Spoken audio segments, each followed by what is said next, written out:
Yeah. let me ask about the money here, because we're talking about domestic issues now. We've pivoted somewhat, but encompassing both these concepts. Forbes has noted that the Afghanistan war cost about $300 million a day for 2 decades. It is an eye-opening number. It has many progressives asking, hey, what if that kind of funding was spent on Americans' needs at home? I mean, what do you think could be different in this country with that kind of money? And is that concept of that voluminous amount of money, is that going to shape what a U.S. military footprint will look like across the globe in the future? I hope so. I hope it means that the money is going to be taken from war and put into the needs of the people of this country and the rest of the world, that we need to get vaccinated, all the things that we need to do to help the rest of the world. But you see, this, when you say that about the $300 million a day, which is what it costs us for 20 years. So I can't do the math. I did go to Catholic school, but I'm trying to do it right now. 70,000 plus days in these 20 years. I hope none of my former nuns now are calling NBC to dispute this number. But man, and 300 million a day. This is why I'm in the middle of writing something today for my Substack. The headline is, in the end, Bin Laden won, and we helped him do it. We did this to ourselves. Remember Bush saying, we want to go over there and fight him over there so we don't have to fight him here.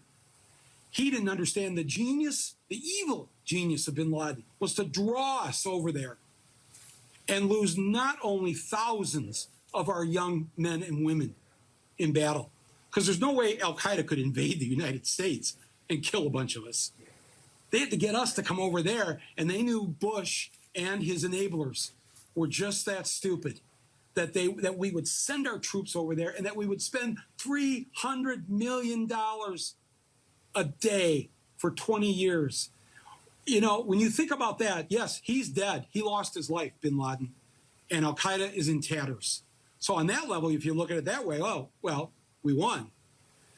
But if you look at it in the fact that he knew something about us, that we would demolish our own democracy. We would pass a Patriot Act.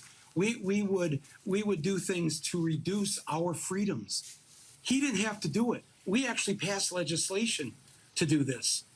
And whether he knew that or not in advance, the fact that it almost makes him look like a mad genius, that he knew that we would take away our own rights, that we would divide ourselves so viciously against each other in a way that we didn't before 9/11.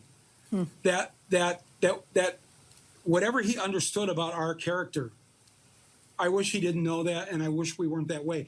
And it doesn't mean that we can't turn this around and he can still end up losing.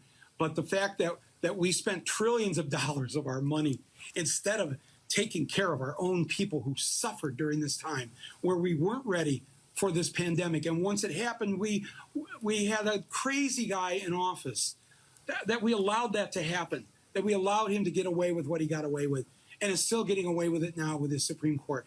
So, if you look at it like that, with the macro lens, it kind of looks like we defeated ourselves. And all he did was strike the match